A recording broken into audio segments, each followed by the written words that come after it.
napunit yung isa. Ganun.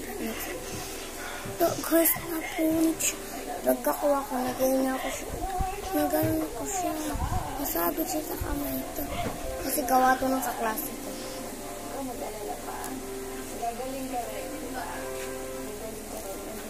Nitanggal ko yung loob niya. Iba siya. Hindi siya bulak. Kanina ulog. Kahit parang iba siya. Ang bango na.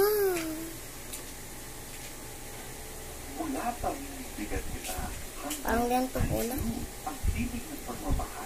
Hoy, hindi ka pa naglilinis ng katawan mo ah.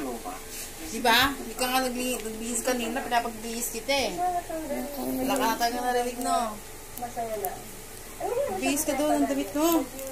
Amuyin mo yan doon, amuyin mo. Amuy tako na yung damit mo.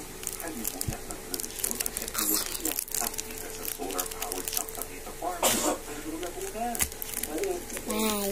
Ah, solar power. Ay.